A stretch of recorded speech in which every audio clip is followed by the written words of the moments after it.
Today we are looking at one of the most underappreciated types of motorcycles that's out there. And what I'm talking about is Japanese cruiser bikes. And I have Brendan over here, my buddy from the Classics channel, to fill in for Alex while he's out of town. And you've actually owned a Japanese cruiser in your past, haven't you? Yeah, I mean, my first ever bike was a Kawasaki KZ400 from the mid-90s that I basically bought for 500 bucks, rode, laid it down once, and then I sold it for 500 bucks. And that brings up the perfect point, because one of the awesome things about some of these Japanese cruiser bikes like this Kawasaki Vulcan or like this Honda Shadow is that you can buy them even today for around $1,000, if not less. You can buy a nicer one for a little bit more. And it's something that you can learn how to ride on. You can lay it down. It's not going to be a huge deal. It shouldn't be too bad in terms of maintenance because most of these bikes still carry the same reputation for reliability that a lot of these brands are typically known for. And then once you get a little bit more riding time under your belt, you can sell them off for usually about the same amount of money you bought them for. Yeah, they've pretty much all bottomed out in depreciation. And so starting with this one, so this is like the Kawasaki Vulcan, and this is the 900, so it's the smaller one. Now, if you're pulling up in Sturgis or Daytona Beach, you know, you may get a little bit of sneers or a little bit of looks because it's not a Harley, it's not an Indian, but who cares? The vast majority of your riding is going to be around town where this is going to be just as comfortable, just as nice to own for a lot less. That's the thing about them, is they are a lot less expensive because they don't have quite the following that a lot of the American V-twins have, but they're still well-engineered bikes. A lot of these Japanese cruisers ride really smooth. They're comfortable, again, easy to maintain. They're nice bikes. Now that Vulcan is a little on the big side if you're looking for something that's maybe a first motorcycle. This, on the other hand, is a Honda Shadow, and a lot of these, and most of them, are just like this. They weigh next to nothing, so even a skinny guy like me has no problem keeping this bike upright no matter what, which means if you're learning how to ride, that's going to make it way easier. And part of that comes down to this really low seat height. It's one of the good things about cruisers as a bike to learn on. Now, this might not be your ultimate dream motorcycle, but if you get your dream bike right off the bat to learn on, there's a solid chance you're gonna have that heartbreak moment where you lay it down. Because let's be honest, most of us who have been riding for years have put down a bike at some point. Yeah, it's not if it's going to happen, it's when it's going to happen. I'm sure there's some of you out there that have never laid a bike down, but the vast majority of riders out there, you know you've been down at least once, right? Let's all be real here. I've been down once, and boy, I'm glad I had a cheap bike when I did go down. Looks like this guy has been down before because you've got the turn signal here just hanging on by its wires. Now, actually, let's take a quick walk because there's one more motorcycle that I want to look at. Yeah, this is a nice bike. Yeah. Now we've got a Honda, we've got a Kawasaki. Let's make our way around to the other side of this building here. We'll get to check out one more bike. It's my favorite, actually, of all the Japanese cruisers that are here at the auction. Where we are right now is Dealer's Auto Auction of the Rockies.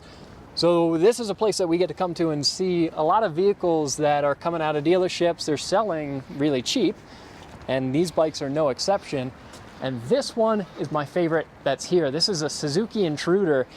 These came out in 1985. This was a predecessor to the Suzuki Boulevard.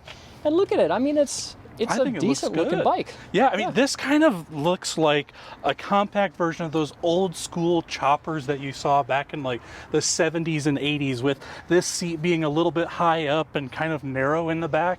I kind of dig the styling. I'm not gonna lie. No, I mean, if you're into cruisers, because to be fair, you know, not everyone loves cruisers, but if you're into cruisers, this is not a bad looking bike by any means. It is a V-twin. This is another motorcycle that you can find for just a couple grand at the high end, if not less. So yeah, these bikes are cool. This one is a Intruder 800. So as you put it, it's not the biggest intruder, so it's not the not the most intrusive. Exactly, it's the least intrusive of the intruders. But yeah, I think these are really cool bikes. You know, actually, my stepdad owned one of these, and he loved this thing. I mean, it just gave him a lot of miles of reliability. It was pretty comfortable for him, even on long trips. He even rode it all the way from Florida to Chicago. And yeah, I know there's probably a lot of you out there where sports bikes are your thing, but if this is your first bike, I really, really think that your mother would appreciate it if you get something a little bit slower for your first bike. And then maybe your second bike, you get the cool sports bike. When, you know, if you compare this to a smaller American cruiser, we'll go for the classic example, we'll say a Sportster. Yep. You can get a Sportster 883, so very similar displacement to this bike, but there's a couple of things about this. This just in general feels lighter, feels smaller than a Sportster, so it is going to be a little bit manageable, more manageable, especially if you're not a very big rider, if you're not comfortable leaning a lot of weight over onto your leg. This is just going to be an easier bike to throw your leg over and get that understanding of low speed maneuvering and how to keep one of these bikes upright before you go and spend maybe 10 grand or more on a motorcycle that you're really excited about, but that you definitely don't want to drop on the ground. Now, I like this bike. I think this is a cool bike, but if I bought this for $1,500 and I slid it on the pavement, it really wouldn't bug me that much. Exactly. That's the great thing about these bikes, is they're just, even with you laying it down, it's still going to be worth $1,500, assuming you didn't have a massive crash and total the thing. If it's just like a minor laydown where you broke maybe one of the turn signals and scratched the side of the tank, you're really not going to affect the value on these. Whereas if you had a sports bike and you laid it down, you have just ruined the fairings on the side of that bike. Yeah, and there's going to be also some nice things about this. From an engineering standpoint, a lot of these Japanese cruiser motorcycles are actually liquid cooled, and as far as comfort goes, especially if you live in a warmer climate, if you have an air cooled motor, you can see there's fins on this to give it more of that air cooled look. But if you have an actually air cooled bike, you got a lot of heat radiating out from right underneath you while you're maybe sitting there in traffic and all your riding gear, and that's not too comfortable. This is nice because you can see this is a radiator up front, so it is a liquid cooled bike, so it should be a little bit more comfortable.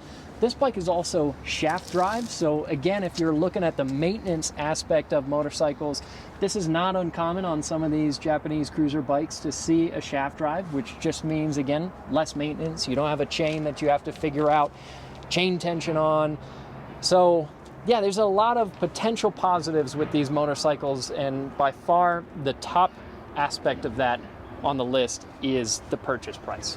Well, I'm going to ask you, Case, if you're a first-time rider, and let's say you've got $1,000 to $2,000, what's the bike you're going to go buy? Just because they're so easy to find, I would go out and find a Honda Shadow. And there's Shadows or a Rebel. There's bikes like those that you can find out there that are actually pretty decent looking bikes, and even if you're a more experienced rider, I would consider getting a Shadow or a Rebel to have around, just so that people I know who are interested in learning how to ride, there's a bike that I could put them on that's easy to operate, and I don't care if they put it down on the ground. And then it's something that I can go romp around onto. I could take this into a dirt parking lot and I could go slide the back tire around, and if I low-side it in the dirt, I don't care. Yeah, I think that's a pretty good point, actually. I'd never considered that, getting other people and being the shepherd of bringing more people into riding, right? I think that's a pretty good idea. But for me, I'm a little bit bigger of a guy, and so sitting on that Honda Shadow over there, you know, my rear end might be hanging off the sides of the seat there, so I might go more for that Kawasaki Vulcan. And I like the fact that it's got the smaller motor, because when you're buying a bike like that, like, who cares? Like, it's going to be faster than any car you've ever driven, even with the smaller motor. And if you're a first-time rider, just get the small motor. It's less intimidating, it's more approachable, and it's cheaper to entry as well. Exactly. Now, this is just something that we wanted to talk about because there's not tons of people doing any videos really on these classic Japanese cruiser bikes, just because they're not the most popular things out there. So let us know down in the comments below what you all think of these bikes. Would this be something that you guys would consider, or are you dedicated to getting Harleys and Indians and the more traditional cruisers? And that's all for this video. Thanks to Brendan for coming and helping me out, and we'll see you all in the next.